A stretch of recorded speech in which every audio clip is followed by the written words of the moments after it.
Welcome to the Independent Artist Podcast, sponsored by the National Association of Independent Artists. Also sponsored by Zapplication. I'm Will Armstrong, and I'm a mixed media artist. I'm Douglas Sigworth, glassblower. Join our conversations with professional working artists. Douglas Sigworth, I'm back and ready for the podcast. Are you ready for more nauseating banter? Oh, nauseating banter. Jesus. Ready to turn the stomachs of all of our fellow artists here on the podcast? Okay, come on. Give a little background as to why you're saying our conversation is nauseating while you're at it. We've been doing this a while now. And I feel pretty good about the fact that this is our first bad review. Yeah. We got our first bad review. And not even a review. It's like a letter to the editor, like, I want to speak to your manager. They got their full Karen on.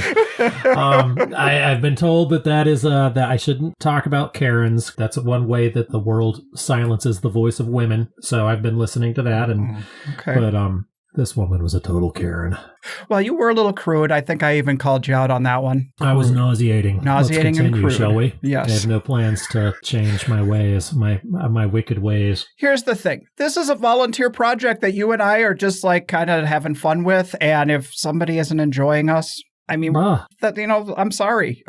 Right. Like George Carlin said, it's like the radio has two knobs, and I can understand her being uncomfortable with something with the knobs, but let's move on, shall we? We shall move on. So we are back from the last show. It was good seeing you out there. Mm-hmm.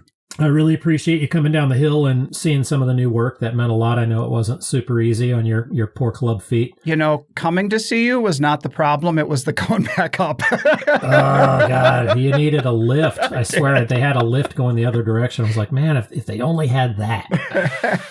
No, but it was fun. I really enjoyed seeing that huge piece that you made last week. It's awesome. Thanks. It is totally awesome. You know, I did not sell it there. Talking about new work, I did this one giant 9-foot by 6-foot painting. I did not sell it at the last show, and it's too heavy to take. It was kind of a gamble. You know, this whole business is a gamble. It is. It didn't sell at that one. I'm like, I don't know. And like, I had to take a trailer in order to move it and all this stuff. So I'm not discouraged, but I don't know if I'm taking it everywhere until I get a new vehicle. I totally hear you on that, because we have a pretty huge and involved glass sculpture piece that we do select which shows it's going to until, kind of picking the market for one, but also picking the logistics is another part of it too. And it'll make a big, nice backdrop for my huge wall in my studio down in Santa Fe. So sure. It was almost like my Gruschafinko piece, because I had people stand in front of it all weekend and take pictures. So that was really cool. I got a lot of hits on Instagram with that, and a lot of people tagging me. So that was fun, and definitely some different kinds of conversations, different designers and things like that. So it opens the door. Anytime you do something new, it's fun to talk about it, but I don't know if you're like me. I feel like I don't know how to talk about certain things yet. I don't have my spiel yet. Yeah, there is a little bit of finding your legs. I mean, definitely. Yeah. I don't know, Douglas. I feel like when you get new work, sometimes you have the dialogue and you're really excited to talk about it, but then you just start kind of tripping over your own words because you've never spoken about this story or this influence or where this is coming from or going. So it's a different thing, and it's good to keep us fresh. Yeah.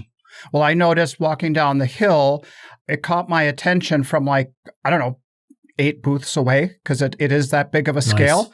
And you had this same conversation with Dolan and Allie Marie several weeks back, where you say that's like a branding. It's like, that was their work. Well, I felt that way with you. Yeah. And I actually stopped looking at what was next to me, because I was from like that far away, was like tunnel vision until I got closer to that piece. So, I mean, that piece really working in that way, I think is kind of a cool direction. Thank you. I have some more ideas in that same kind of series. The trick now is going to be how to do it lighter, yeah. And how to, because right now I'm beholden to whoever my neighbor is, or if I've hired somebody to help me move. Sure. But it was it's 9 feet and 85 pounds. There's no way my wingspan is even that. So yeah, I didn't even think of that for sure. Yeah, definitely. Well, I will admit that morning coming to saying hey to you and checking out your booth, we're having a conversation, and then all of a sudden, everyone's going to appreciate this. My face drops, and I'm like, oh, shit. He's shoving breakfast in his mouth, and I'm talking to him. You ruined my breakfast. How dare you talk to me while I eat? Nobody's begrudging you that one. It was flattering that you made your way down the hill, but I did hear in my ear as I'm realizing, I'm like, don't talk to artists who are filling their mouth with food. I did text Ty after that, really. You'll never guess who just came to talk to me while I was eating. Anyway, well, we both have big weekends coming up here. I want to first of all send out a shout out. It's already would have happened when this airs, but our good friend Clifton is tying the knot this weekend. So huge congratulations to the good friend of the show, Clifton Henry. He and his lovely fiance Kat will be wed by the time this airs. That's right. It'll have happened yesterday. So they're getting married on a Sunday. And so huge congratulations and thank you for the contributions that he's given to the show. Yeah, good friend and good episode he had last year talking about his work and getting seen by Halle Berry and going viral and Alicia Keys. Finding your voice. Yeah, finding your voice. That's a big thing for him, too. So that's a good reason to dig back into season one of our first handful of episodes that we're both real proud of. Yeah, definitely. So that's a big thing going on this weekend. And we ourselves have kind of a big trip planned. Renee and I are heading off to New York, not to do a show, but to drop off a piece and to scope out a project that we're in negotiations with somebody. So this is kind of a new thing to drive cross country to work on a project. Yeah. So it's kind of fancy. I feel a little excited about it. Heck yeah. Go to Manhattan, big lights, big city. That's great. I know. Great. Well, we all wish you big luck on that trip. I hope it is successful. I hope you can close a bigger deal out of it too. That sounds great. So that'll be a fun trip, but it is different. We kind of get our head around hopping in the van and stuffing it full of everything we've got in our studio to go set up a show and to just like kind of get in the van and not have like you're cramped to the, filled to the gills. I'm going away for the weekend and we actually have a funeral to go to on Saturday, unfortunately, but we're hopping in a car.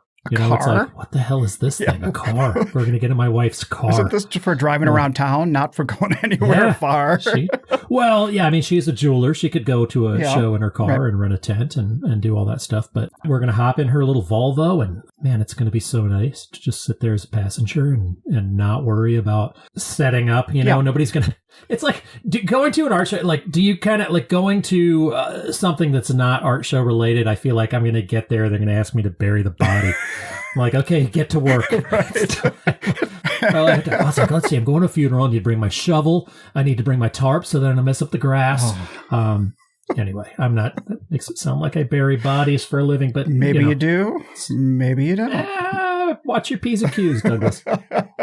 So one of the conversations we were having at the last show, we were talking about sometimes we find as artists that we're making work that might seem kind of like super specific or be like a niche for a certain type of person.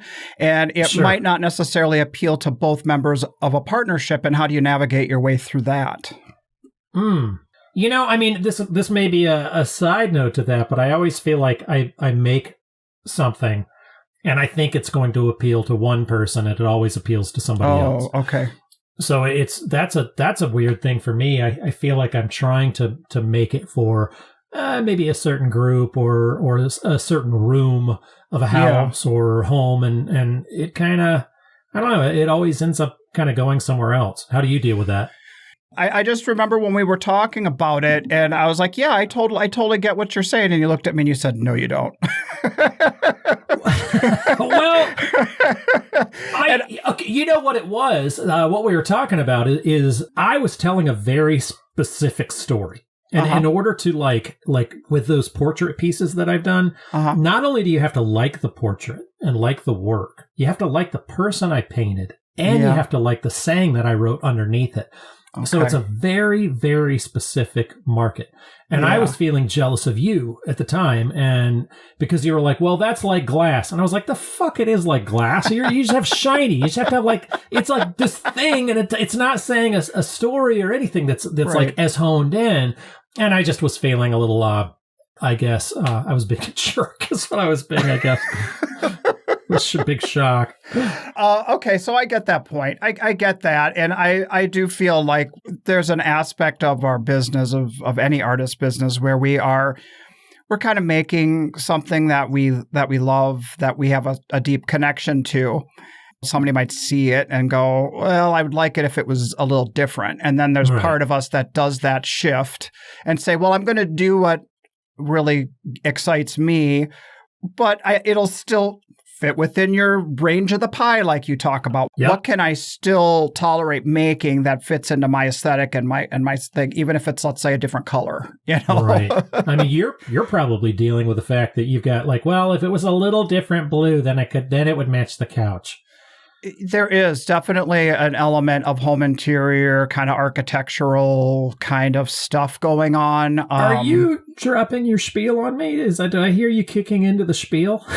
The spiel. I'm trying to sell you right now, Will. I've got some glass I want you to... Definitely. I like those art words, man. Architectural and good. Yeah. I am like, we're looking at like middle August by the time this thing airs. And I've noticed this impending feeling of dread, like for, I don't know how long this thing lasts, Doug, but like that 2-week, like middle of the cheeseburger sweet spot that we have as art show artists, where everything for the year is set up and applications aren't open yet for the next year. And it's like, well, I've already gotten into everything that I'm going to get into. There's no gnashing of the teeth.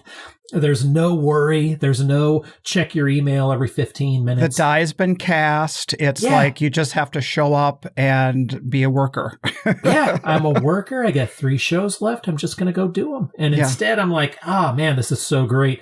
And then all of a sudden this week, I started getting the emails.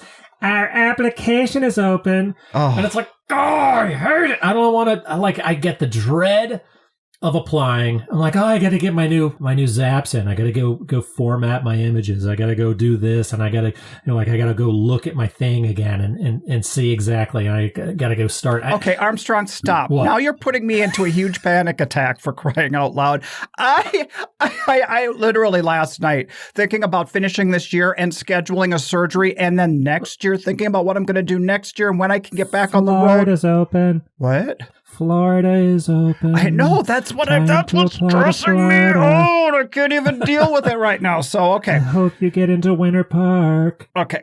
Enough of that. That can be tabled for another time. I just have that inner dialogue all the time. It's like, did you apply to the Grove yet? Did you apply to Winter Park? Are you going to do Florida? Yeah. Are you going to go to Fort Myers? So are you? Let's put this back on you. Are you doing Florida again? There. You want to talk to Howard?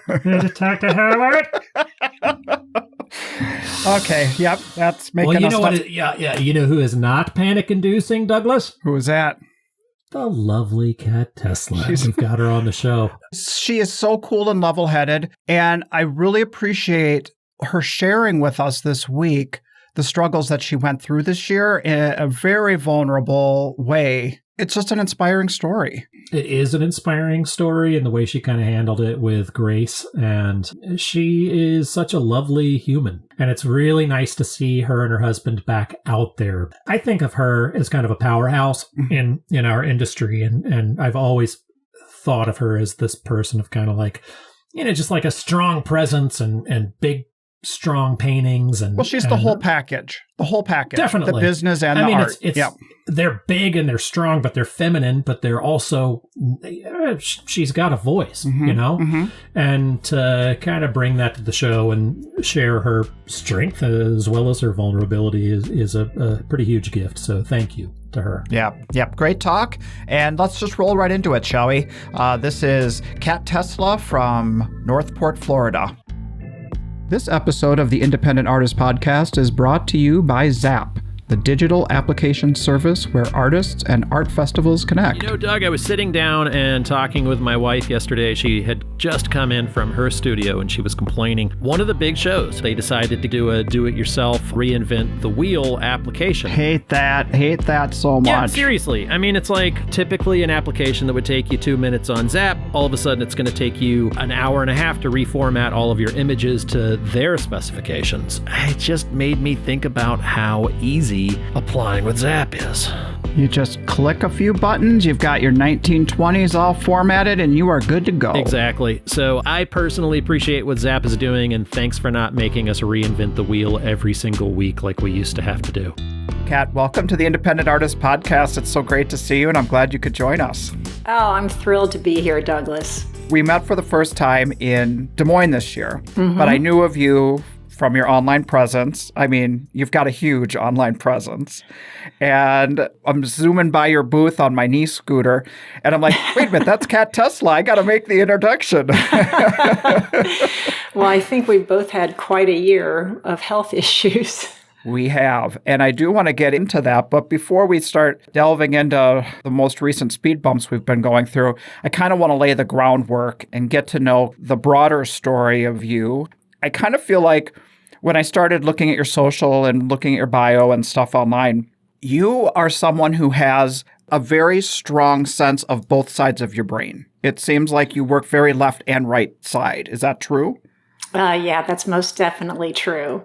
My short story is that when I grew up, I didn't think I could be an artist. You know, like any kid, I loved painting and drawing. I sewed, I sculpted.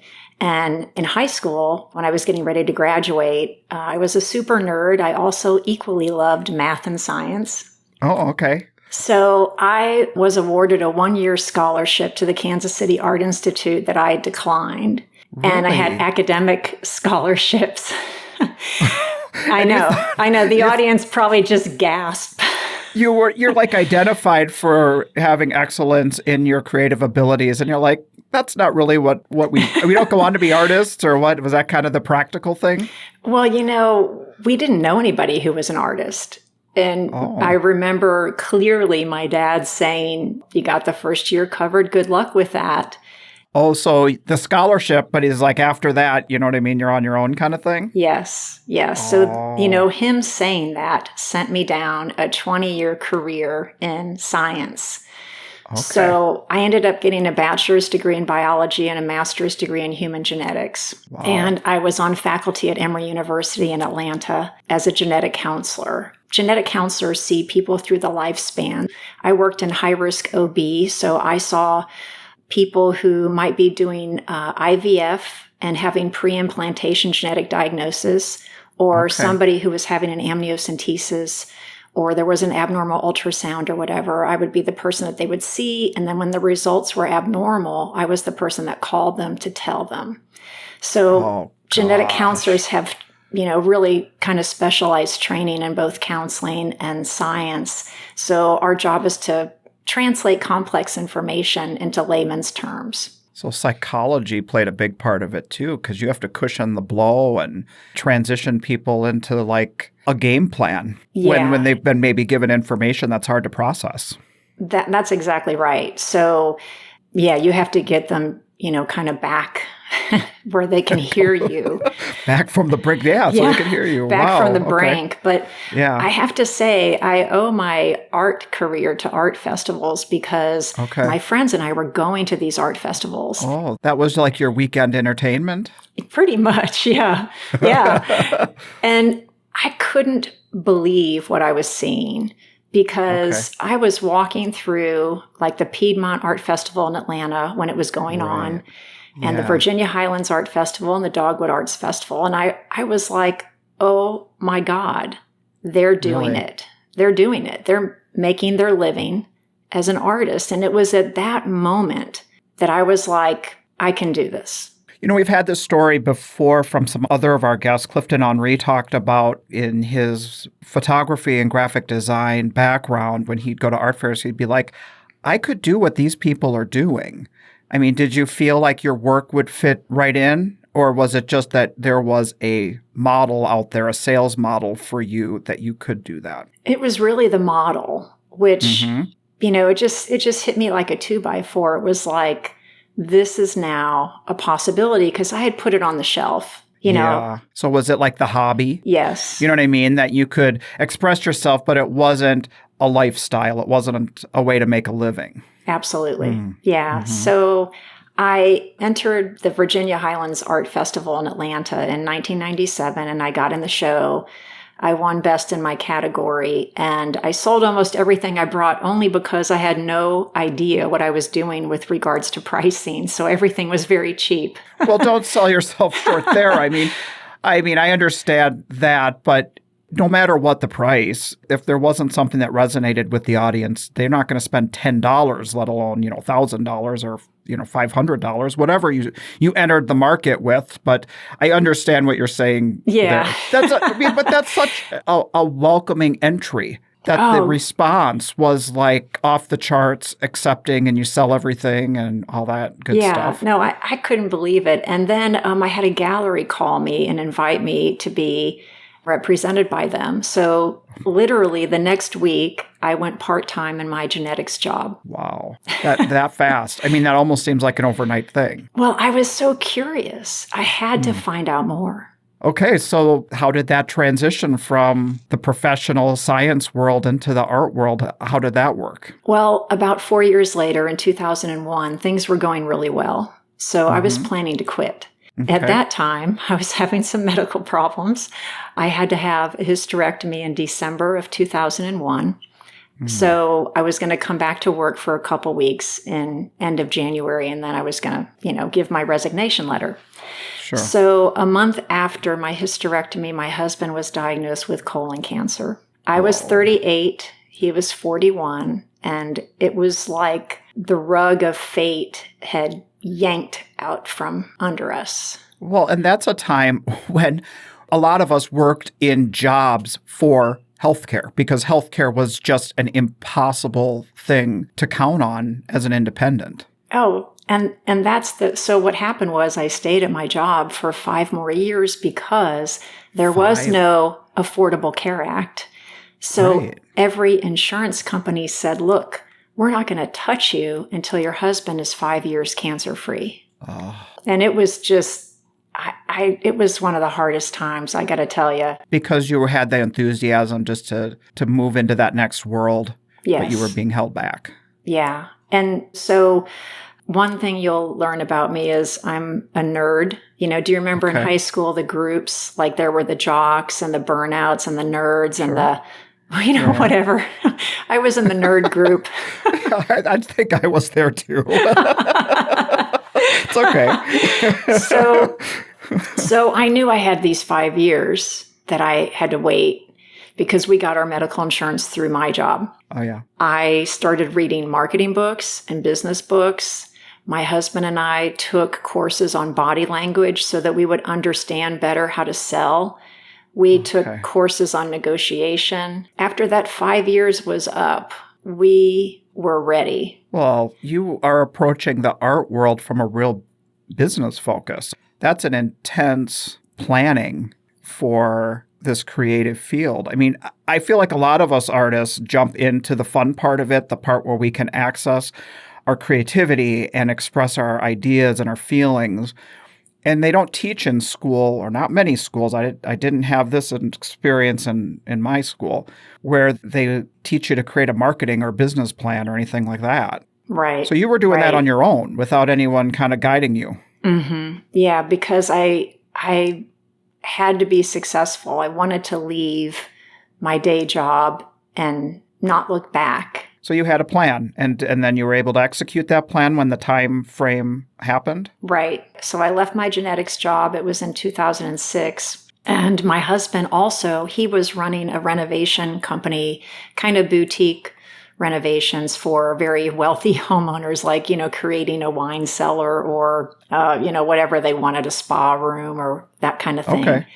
Yeah. During that 5 years, I was still doing my art, just wasn't full-time. Okay. And so things just started to really get busy, and I needed his help. So first he started helping me in the studio with varnishing all the work, photographing it, wiring it.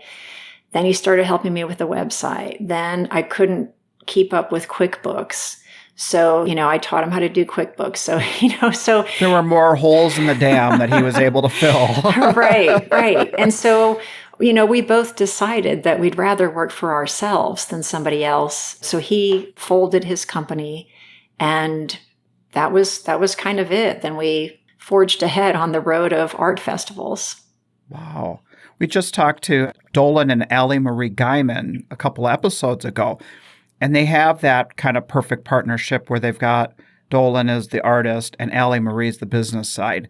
And to have that partnership, it really kind of covers all your bases. It's really cool. And you have that. Yeah. Thanks. Yeah, we definitely do. And I have to say, my husband is very active in selling the work at the shows. He's really good with people because he had to, in his previous job, he was doing quotes and working with people with a lot of disposable income. So it was kind of good training for, that dream art collector that we all hope walks into our booth, right? Right. It seems like all of those components of our past play such a beautiful place in our present and in our future. It fits in so nicely. Yeah, I think so. But I think that's true for every artist. You're putting your whole life experience into your artwork, whether it's glass blowing or painting or photography.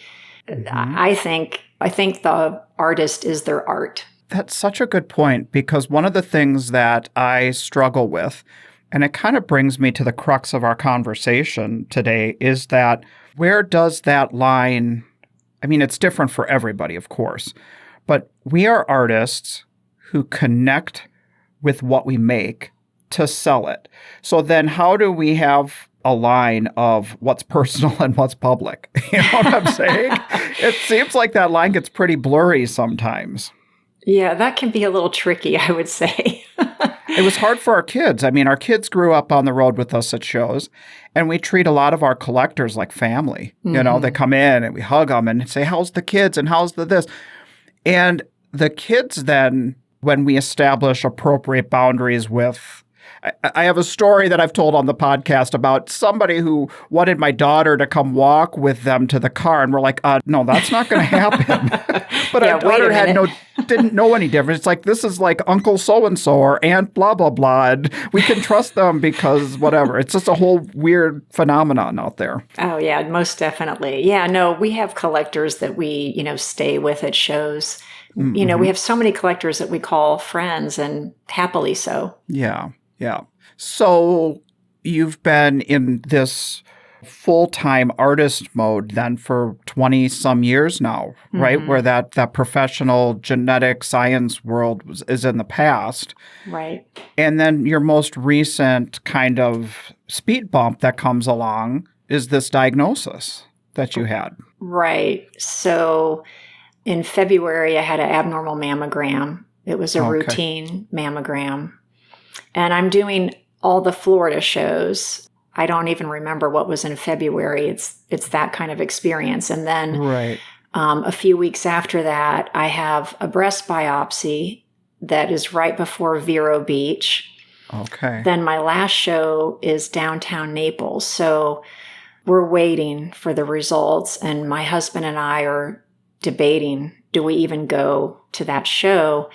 And we had to go because we weren't sleeping. We couldn't really stand to just be in the house. The not knowing. Yeah, the not knowing. It's all you're thinking about. I think just about every family out there, when a woman has an abnormal mammogram, every step along the way, there is that worry of what are they going to find? Is it nothing or is it something? And so you go on to the biopsy part. That's an even more invasive kind of like, well, we definitely have something that we need to probe and look into. So I'm sure that anxiety was quite high. Yeah, it was awful. And not to get too gory on the air, but get gory. People like gory. A breast biopsy, I think, is probably like having prostate biopsy. So I had 4 abnormal areas in one breast, and they took 24 samples over 4 hours. Oh my gosh. And I was icing my chest from every moment after that procedure. Right. So we do the downtown Naples show. I don't even really remember it. We drive back to Atlanta. Okay. So it's about 9 hours. We take our luggage out of the van, and I get the call that no woman wants to get, which is the radiologist calling me to say, you have breast cancer. I'm sure there's so many emotions going on and so much, but it's got to feel like this weird kind of full circle moment. Like you are now the person getting the news that you were having to talk through and give the news, in your previous life all those years ago. Mm-hmm, mm-hmm. So how did you manage that when the roles are reversed? Well, of course, at first it was really a hard day, that particular Monday. So I just fell apart at first. The next day, my husband and I talked, and he's like, well, we've done this before, and we got through it. He got through it. You were there for him. Right. So it's almost like, here we are. Yeah. Yeah, pretty much. So. Can't run and hide from it. Right. Can't run and hide. It's like, you can't just pretend it's not happening. So that's the reality is just probably sinking in pretty deep, what you're going to be dealing with. Right. Yeah, I knew what all the possibilities were, but it just so happened that 3 days later, we were closing on our home in Atlanta to move to Florida. Okay. Oh, so you already are planning a big life change. And now you've got this and you've got doctors. So did you do your treatment in Florida or did you stay put? So what we did was I had to have, a breast MRI. I had to see surgical oncologist, nurse oncologist, a plastic surgeon if I wanted reconstruction. Mm-hmm. So we managed to get all those visits in before we moved, and we negotiated that we could stay in our house in Atlanta to the middle of April in order to get all the appointments in. Okay. And the young couple that bought our house, she's pregnant and she's due the first week of May. So she's like, I feel for you, but we've got our own stuff going on here. Right. That's right.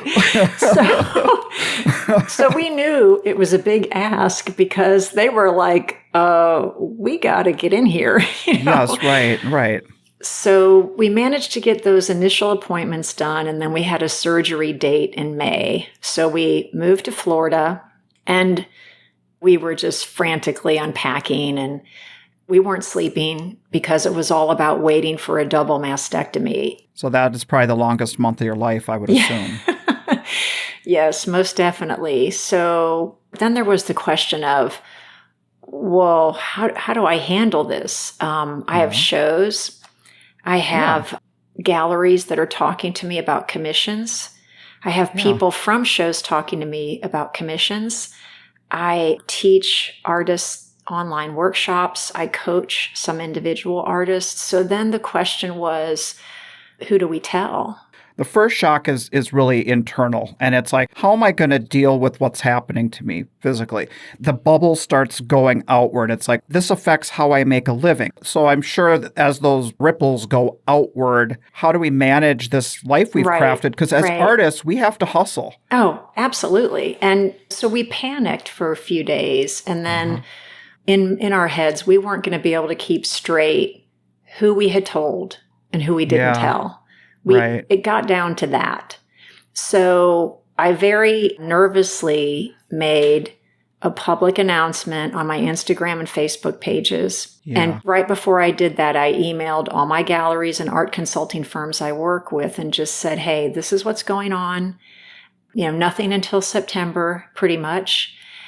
And, blah, blah, blah. And so it's like I'm telling you first before you kind of just read about it online. Right. Before the breaking news. Right. Of course. And, we had already talked with all our family and friends, and our friends rallied around us in Atlanta. They had been so upset we were moving because I had lived in Atlanta for 32 years. Okay. And so you're leaving your support system just when you kind of need it, right? Yes. Such weird timing. Yeah. I mean, it's never a good time. Yeah. So I decided to make it public. I had no idea what the response was going to be. And I had just so much support on social media. I had women artists from just name a country. They were writing to me saying, thank you for telling us your story because I'm dealing with some side effects from my surgery. Nobody talks about this. It affects half the population. So this just isn't your network of people you know. This is now branched out. However they find you online are connecting to your story. Right, right. And I had so many women also who skipped their mammogram in the pandemic. And that is why I could not get my surgery very quickly. It's because everybody's coming in with breast cancer. The day I had my surgery, I was one of 6 that my surgeon set was doing. One of 6? Okay. 6 people having a double mastectomy on that day.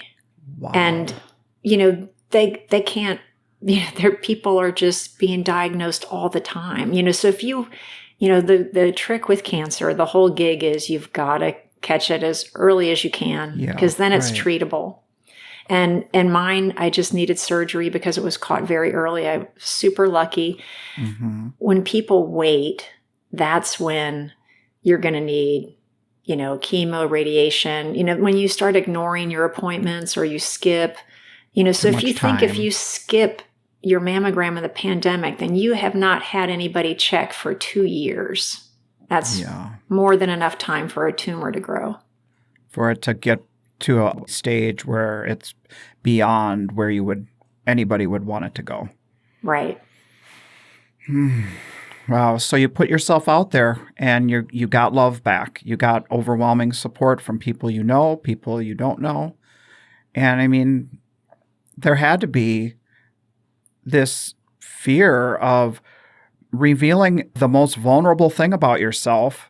And what if there is no reaction? You know what I'm saying? What if you don't get that love? Social media can be, it is such a big beast that scares people to death. Social media is a whole nother subject, but that was the only place to put it. I couldn't add any more artists to my coaching. Yeah. So then everybody was like, okay, we're going to reschedule. Everybody was so good about it, but there were just too many people to contact. And I was in the middle of moving. If somebody, let's say on a social media page writes, "How are you?" and somebody lets on something serious, it's like it can be a lot of fires to put out. I went through the same thing. I'm dealing with some nothing like you, nothing life-threatening, but it is a bone deformity that I have to have surgery with. And so it's been a rough year because I'm just trying to get through. But I experienced that same feeling of like if I just tell a bubble, a select group, and then they feel like, well, he didn't tell me what's going on with him, and I forgot, and there's somebody important to me, it really messes with your head. So I totally understand that dilemma you're talking about. Yeah. No, I think it's tricky because as artists, we're an aging group. Yeah. Those of us who do art festivals. So I don't know what the median age is. I'm going to guess close to 50 or maybe mid 40s. It's not just going to be me, unfortunately. No. And I mean, the statistics for breast cancer among women is growing, isn't it? I mean, how common is it? It's 1 in 8 is your lifetime risk. But then if you have a genetic predisposition, if you carry a mutation in one of the known breast cancer genes, there are actually several, but the most well-known are the breast cancer 1 and 2 genes, then your risk is like 85%. It is something we need to, whatever health stuff, there's just a multitude of them.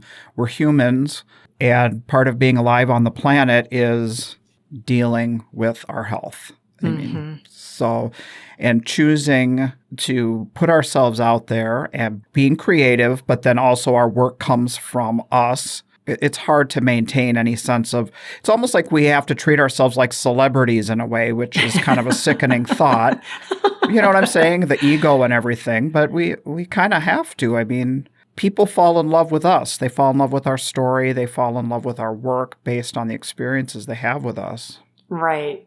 Yeah. No, I think that a lot of the people that come to art festivals, it's like the artists are Greek gods and goddesses, Yeah. Yeah. Well, how are you doing now? How are you today? Today, I'm pretty much back to normal. I'm going to physical therapy because one of the things that you learn is that when they take out lymph nodes from underneath your arm, it's a big cut.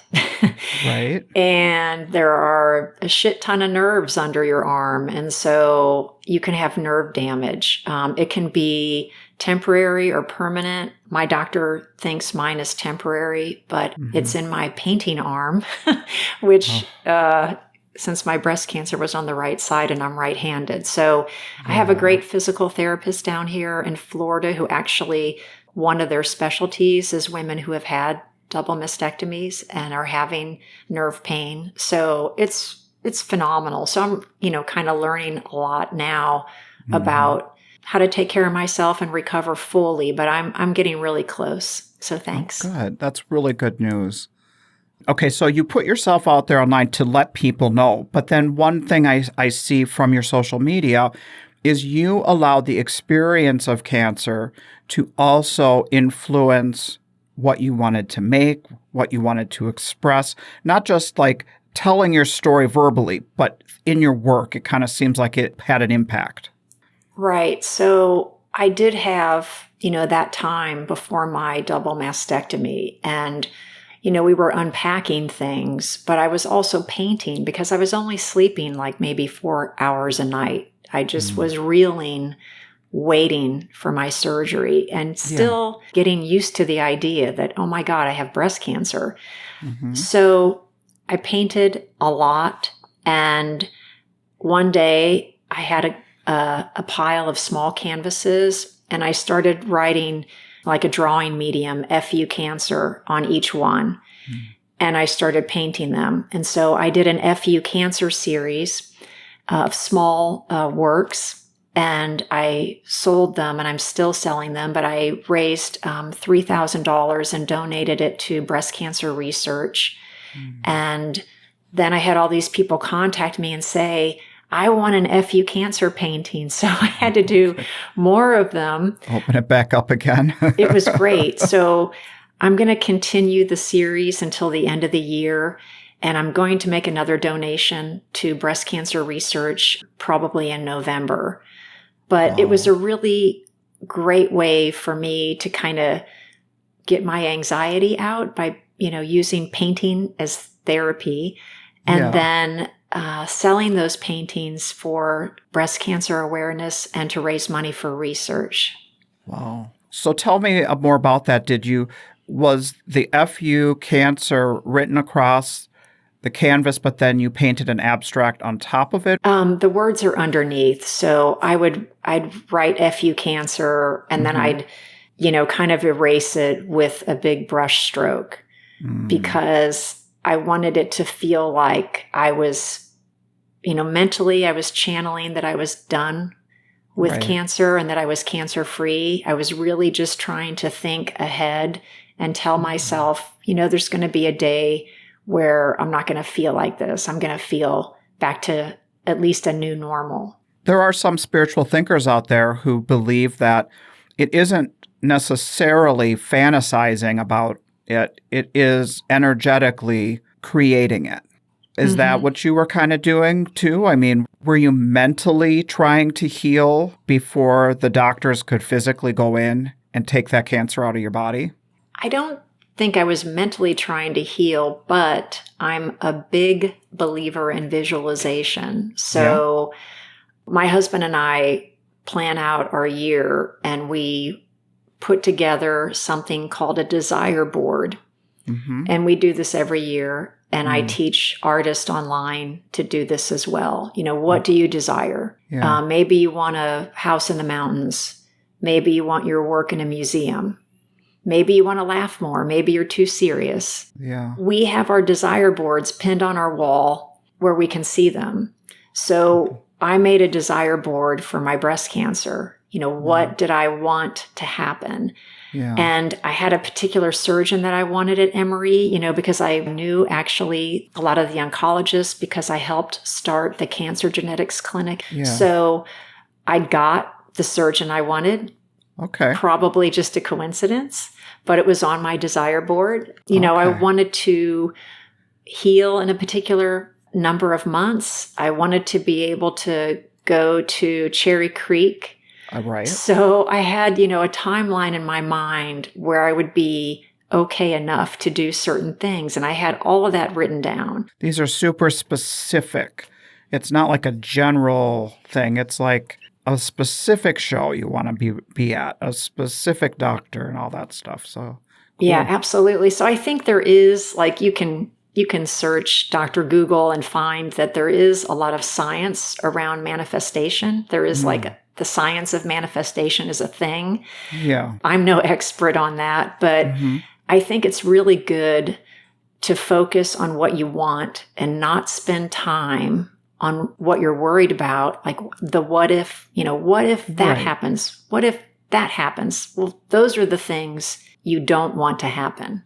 Well, that's what I'm dealing with my situation, because I'm waiting on a surgery to do some fusion of bones. And will I, after this surgery, be able to walk like I'm used to?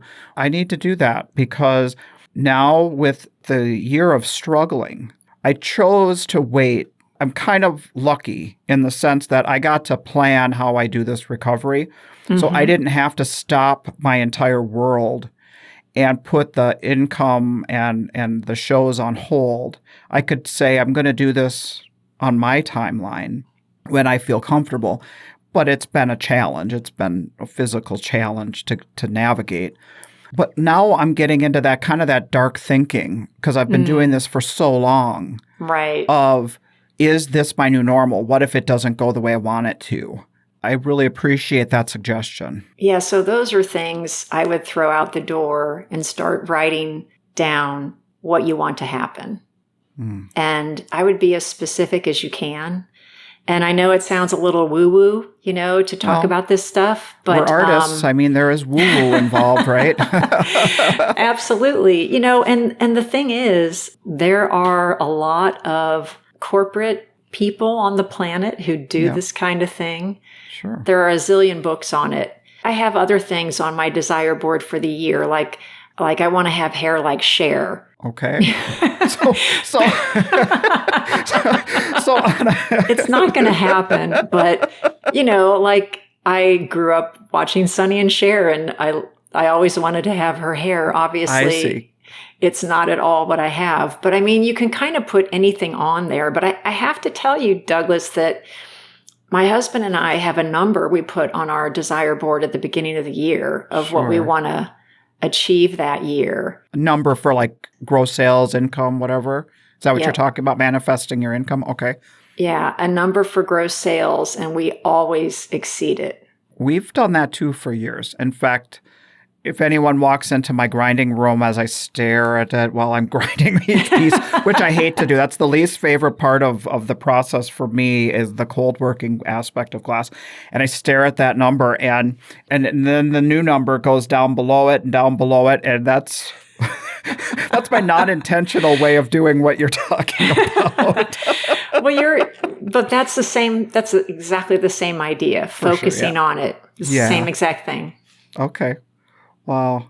So something that I thought was interesting, when you got into the art business, stepping out of your corporate science-y world, there was a lot of planning in the artwork, kind of like how you planned that transition and you know what I'm saying? You had a plan for yourself, and that's how your work was. And you've evolved to a place where you start at a starting point and you allow the work now to evolve into something you hadn't anticipated when you made that first stroke. Right. Yeah. I started, the first few years were very mixed media with handmade paper and pieces of clay that I was making. And then I segued into painting landscapes and seascapes. So now I'm just doing non-objective work. And the way that I work is I view myself as having a conversation with the canvas. So, one stroke is made, then I'm responding to that. Or maybe I've tinted the canvas a particular color and I'm responding to that. Right. So I'm not forcing an outcome. It's more exploratory. Nice. It's more, I don't know, it's interesting. I think painters or just artists in general, we're creative problem solvers. So Sure. you have a canvas in front of you, or you have a hunk of glass, or you have a hunk of clay. You need to do something with it, So how are you going to solve the various problems along the way? I can't speak to glass making, but I'm sure you could tell us well, there's this one part where if you don't get that right, then the next thing doesn't flow. And no, it's very appropriate to how we work. We work in kind of loose abstracts in our glass with how we apply the color, and colors have different expansion rates. So the form gets dictated as the color is stretching in certain areas of the glass. And then it's a reaction to what the vessel is doing. So it never gets out of our control. It's not like, you'll have somebody walk in your booth who don't know the material, and maybe as an abstract painter, they'll say this to you too. It's like, you just have no idea how it's going to turn out right. As if we walk into the session without a plan in mind or without a roadmap. But what I'm describing is we have a plan, but then we have to react to what the materials are doing from our experience of, well, if this is stretching here, then we're going to do this over here to get a desired outcome. And it sounds like that's what you're experiencing with reacting to the canvas and reacting to the strokes that you make. Absolutely. Yeah, yours sounds a little bit more, like you have to have some knowledge of chemistry and how the glass is going to react. It's more physical. Yeah, it's definitely more physical. I always say it's like a soccer match. Absolutely. Yeah. But for you, when you did the FU Cancer series, I know you had this vision of being cancer-free, but still was it delving in that unknown and saying that you were bringing beauty out of something that was underneath of it, which was that sentiment of, I'm really angry with what I'm faced with. Yeah, I think the physical creation of that series was me getting out anger and anxiety about the diagnosis. But I was very surprised that I picked all bright colors. Oh. They ended up being really pretty and uplifting, is what people told me. Mm. And I don't know if that was the subconscious thinking about, I just want to be well. Right. Wow. So I noticed when I go through your Instagram that we talked about that you're very open on your social media. But I notice you've really built a following and an audience. It's almost like a daily practice of putting out a post. It's a very personal post. I mean, they're not all about cancer, but they're also about there might be words involved about what you're feeling that day or a revelation that you have. And then it gives the work even more meaning. Yeah, I think that it's interesting to talk about our work. I love to hear artists tell me about their work. I want to know more because you're really learning a little bit about them. You're learning a little bit about technique. You're learning about what they're thinking when they create it. I don't know if you want to get into the business of art, but it's always good to have an intention and a goal behind what you're doing on social media.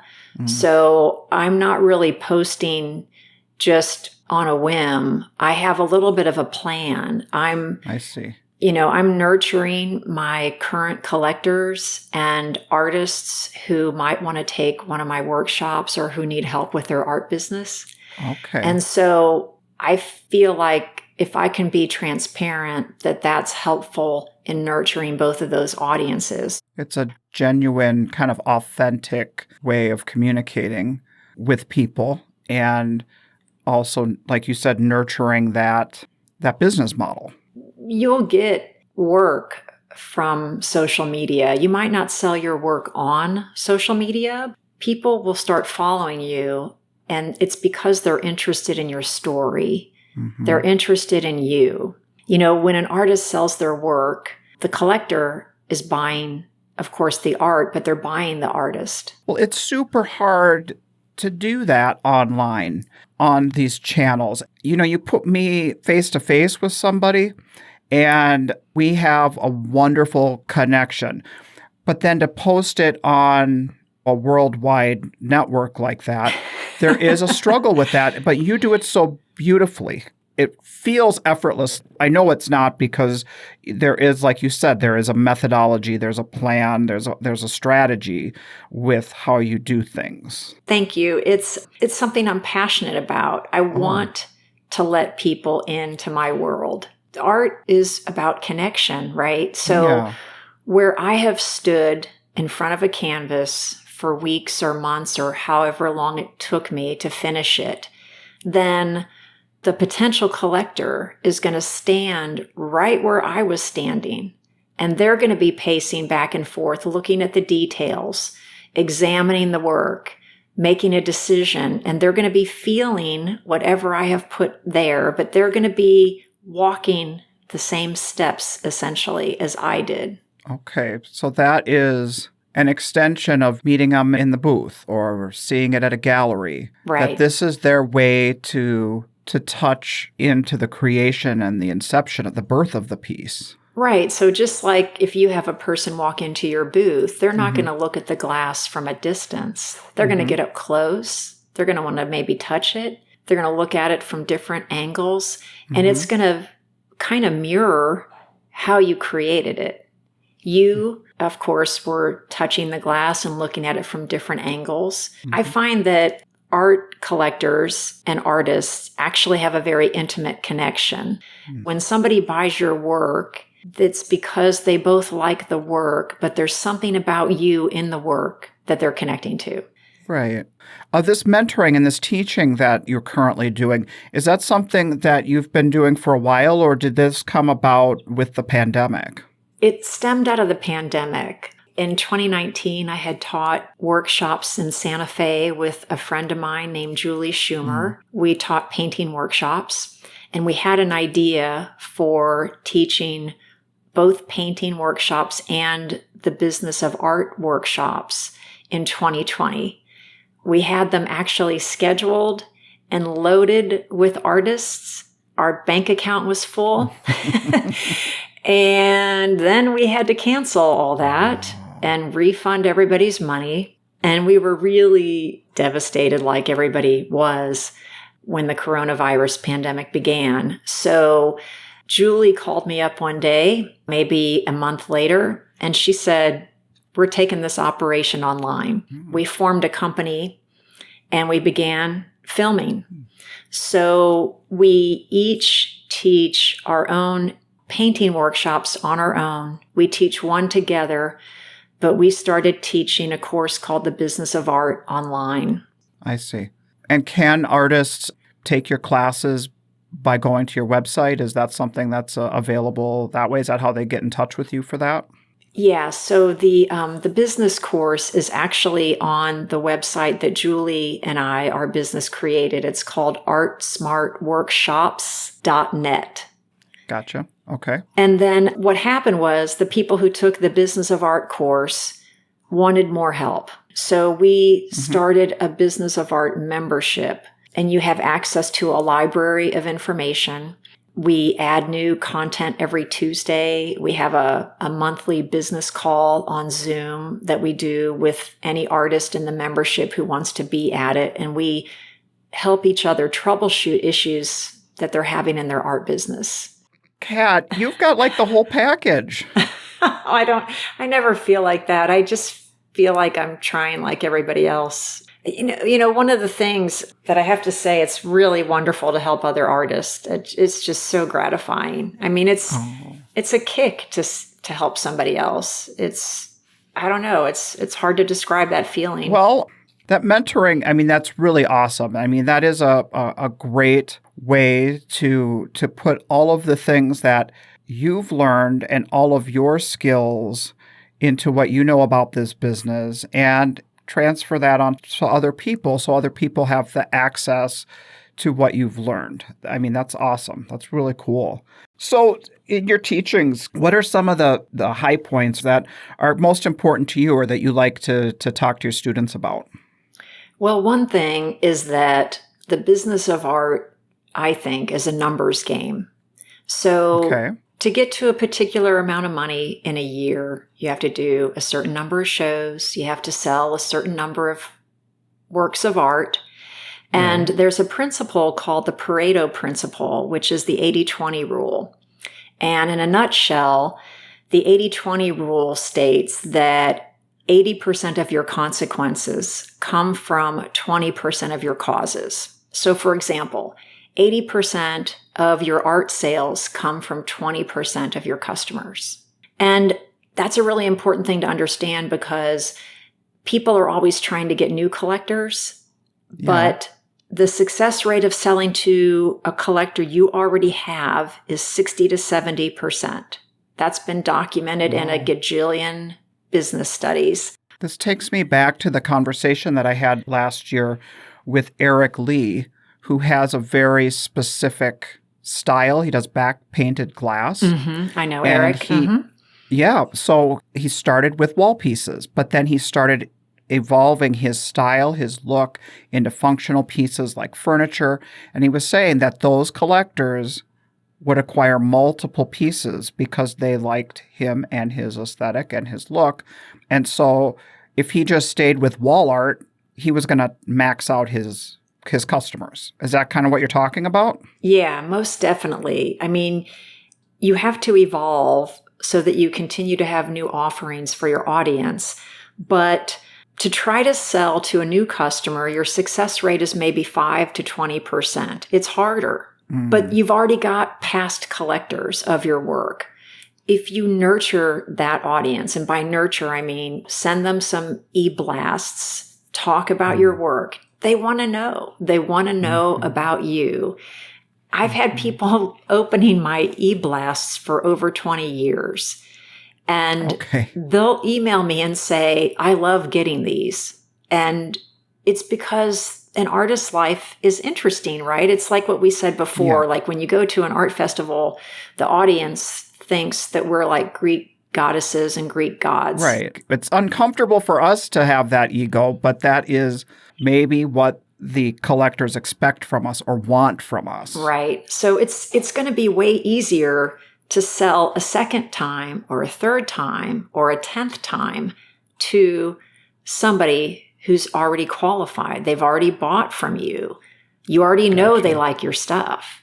So I find that a lot of artists don't collect emails. Email marketing, I think, is one of the, if not the most important part of your business, is collecting emails. And, you know, because like my social media accounts, I have a lot of followers and this and that, but I don't own that. Facebook or Meta owns that. Right. And they drop in. The audience drops in and finds you.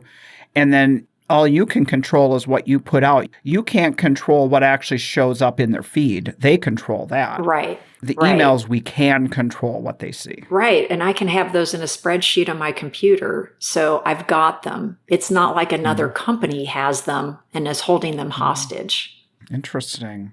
Cool. Are there any other techniques or things that are important to you for your teaching? I know the word sales or selling is super taboo to most people. They cringe, but selling is educating.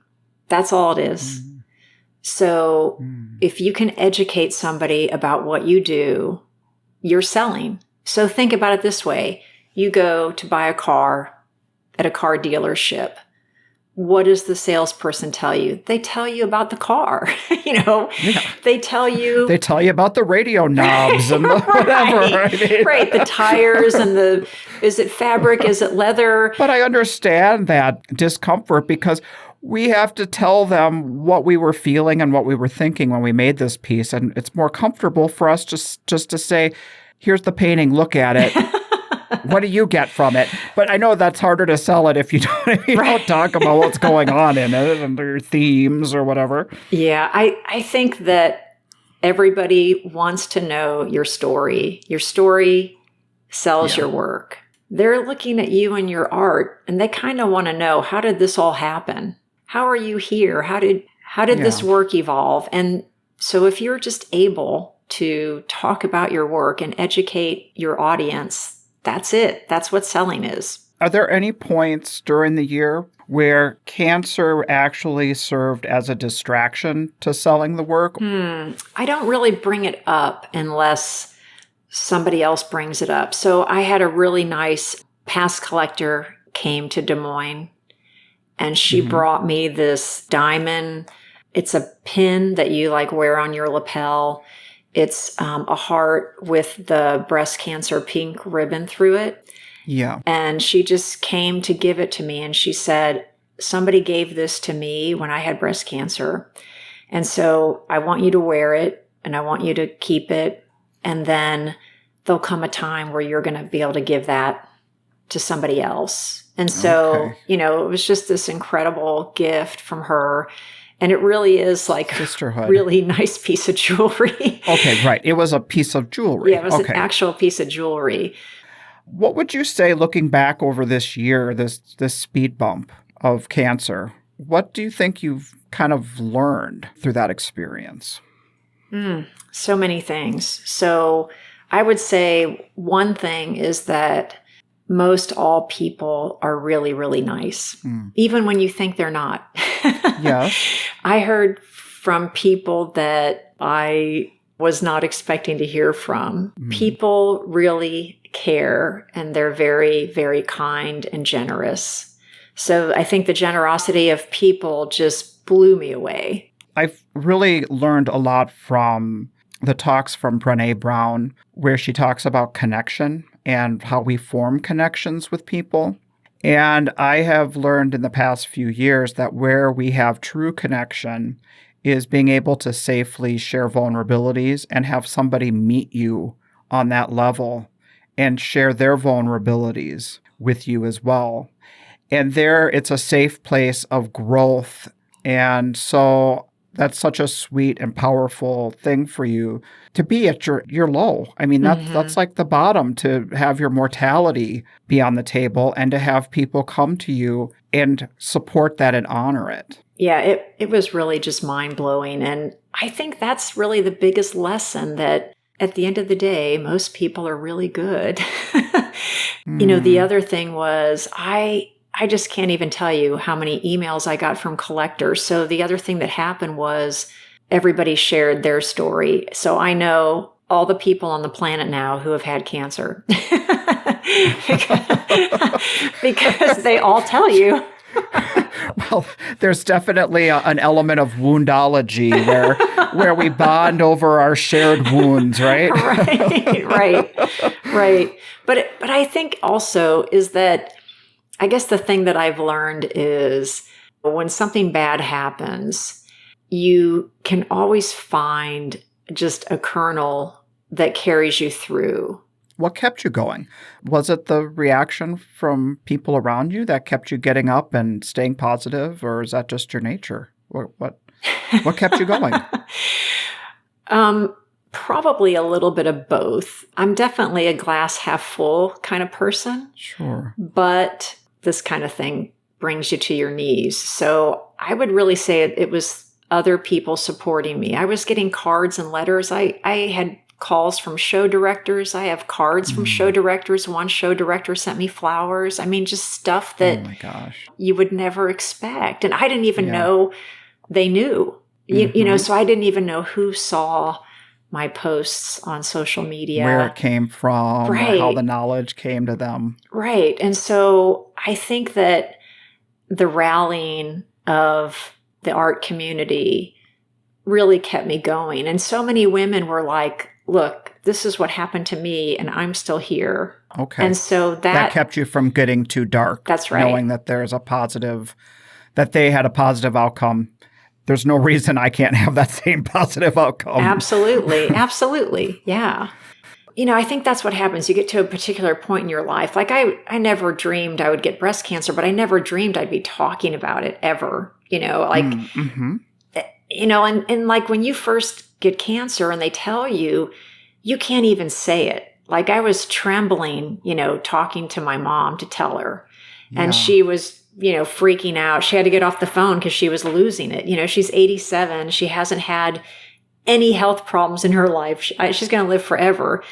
But she was just devastated that her daughter had this. And it's the fear that it's the thing people don't want to talk about. It's the worst case scenario. It's like, oh my God, now it's like my sister-in-law was diagnosed a couple of years ago. You told me leading that. up to that, my mother-in-law would tell anyone who would listen, we don't get cancer in our family. And it's almost really? like, really? Well, now, it's almost like don't tempt fate because right. then it touches your family. And it's the thing that my wife and my sister-in-law were like, this is something we think is not going to happen. Yeah. And it's not anybody's fault. Right. I've also found with what I'm dealing with, my wife and I we have an amazing partnership. And I know you and your husband have an amazing partnership too. And it's in these moments where we really have to lean on our spouse. And it's not easy for me because I'm like a take charge. I get a lot of my self-worth from my ability to be doing things.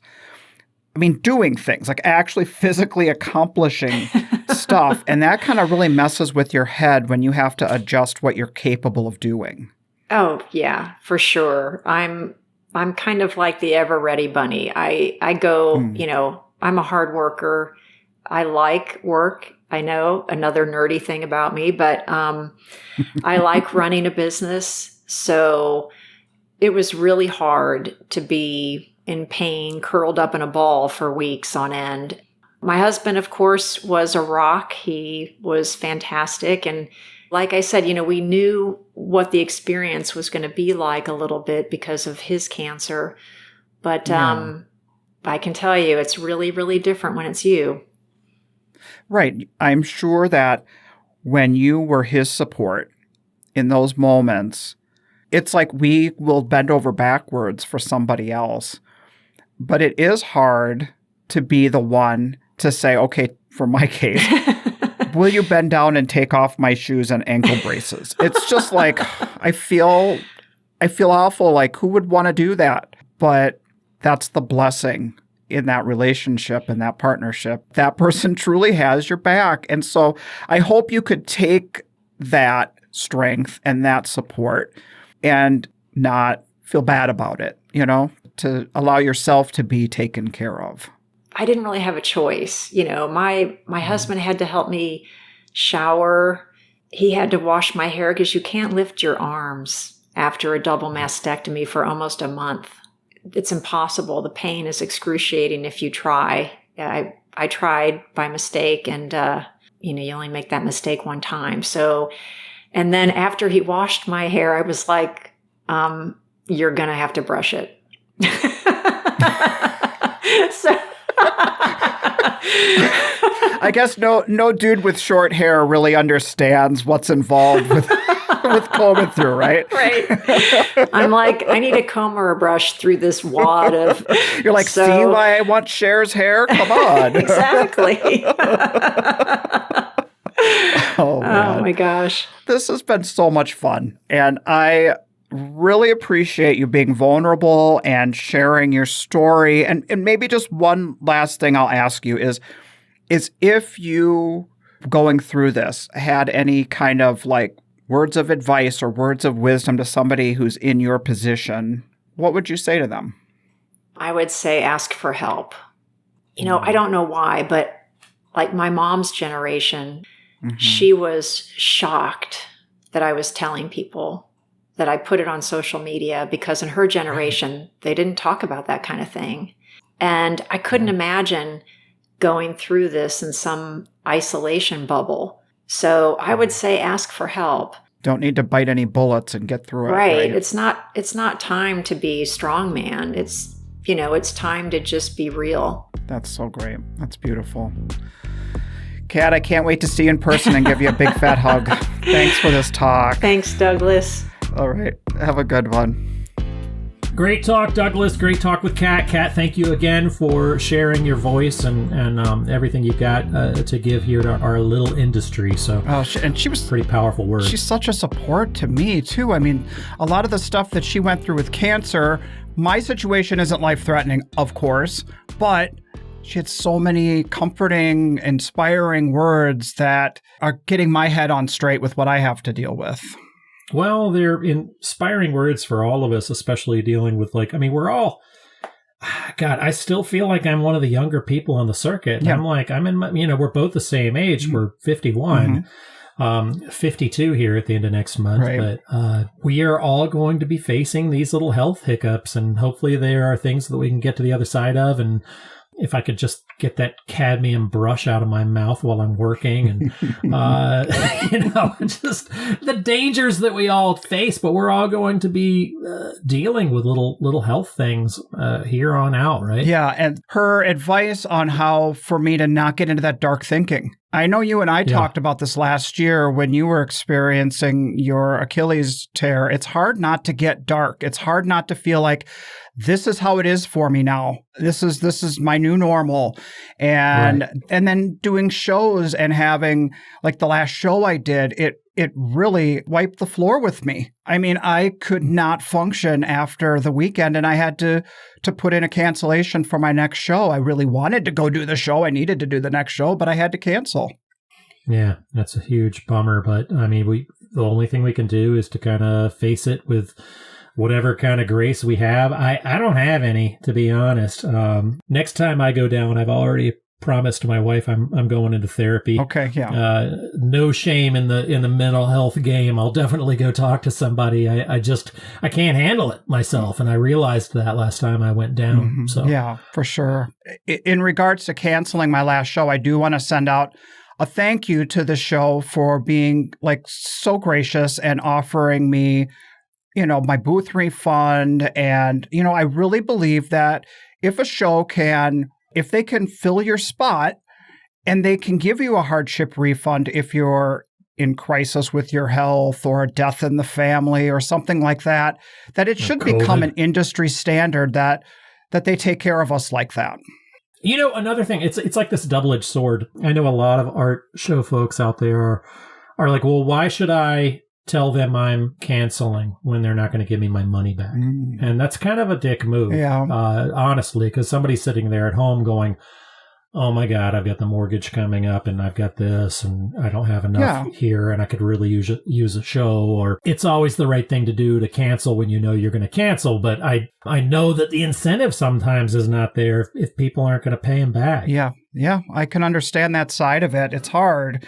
But I think to the greater community, to all of us out there, we're all in this together. And we can all say that we know what it's like to be on that last couple of dollars, and we're like, where's the next windfall coming from? And that show can turn things around. So it's really important to think of that, put ourselves in that, situation. And it's all been said before. We are, art carnies. We are truck drivers. We are gamblers. Right. I mean, we have that faith. We put that faith out there that things are going to come through for us, even when things are looking a little bit bleak. Either that, or it's like, we're like gamblers where we think our lottery ticket is going to come in or something like that. Absolutely. You get that acceptance. I'm only one more acceptance away from a successful year. I just got to get that show, man. I got to get that show. And after all of those yucks, Douglas, I do feel like we need to end on kind of a somber note. Before we sign off for today's episode, I just wanted to pay a quick tribute to a dear friend who we lost yesterday, Vicki Munn. She's a roadshow artist. She's been out there with Lance for many, many years out there. She's a huge member of the tribe, Douglas, and these kind of losses we can't take easily, and they're kind of huge blows to our entire community. You knew her a lot better than I did, and my heart's out to you and all of her friends, all of us. So special. She's definitely the boss of that operation. I think back to your conversation, we've talked about it a couple times this episode about Dolan and Allie Marie. She was the business part of the Lance Munn furniture company, and she was a driving force. And Lance used to sing the praises of what an amazing business person she was for their business. Yeah. And so we're all gathering around their booth Saturday night, 5 o'clock, and it was like a rain out weekend. This was the Bayou City where I think 10 people came through the gate the entire weekend. I think they shut the show down early on Sunday. Anyway, we're standing around at the end of the day, long, wet day, having a glass of wine. And Lance turns to me and he says, you know how good of a business person Vicki is over here? You see these wine chests that I make? I make those so that this wine that we're drinking right here can be considered a tax deduction. That's beautiful. Okay, I just have one more story to tell about the first time Renee and I met Lance and Vicki at a show. Yeah, bring it. This was years and years ago. We were traveling to shows with little kids. And I don't know if any other art show artist feels this way, but I feel sometimes like when we would show up to a show in those early days, it was like we were a disaster. Definitely. Yeah, you open up the back door to the van, and even now it happens, all your shit falls out onto the ground, and you open up the side door to the van, and your spazzy 7 and 10-year-old come running out like Similac and dirty diapers. That's right. Kept in a cage for 2 days to get to our show. All this happened right in front of Lance and Vicki's booth that year. And I was just like, these people are probably thinking, what is going on? Sure. But they met us with such kindness and warmth. They welcomed us. They told us all about their years on the road raising their kids, how their son was the gopher. He would go down the line and booth sit for people up and down the way so they could run to the van and take a lunch break. I just feel like it just set the stage. It just left us with a lifetime of great experiences with them out here on the road. Yeah, I'm really sorry for your loss. And really, again, like I said before, for all of our losses, whether you knew her or knew of her, I had just met her. She was kind of a shining light on our industry. So yeah, thanks again for those good words. So to all our friends out there who are close to Vicki, to her family, Lance, I feel for you, man, and their children, Brian and Kelly, and their beautiful granddaughter, Piper. I offer you our deepest condolences. She really left her mark out here on the road, and she will not be forgotten. Yeah, there really is no way she could be forgotten. It's a huge mark and a huge void that she's left behind. So we're all going to have to tighten up, be a little kinder to each other out there, folks, and we'll see you next time. All right, take care, everyone. This podcast is brought to you by the National Association of Independent Artists. The website is naiaartists.org. Also sponsored by Zapplication. That's zapplication.org. And while you're at it, check out Will's website at willarmstrongart.com and my website at sigwithglass.com. Be sure to subscribe to this podcast to be notified when we release new episodes.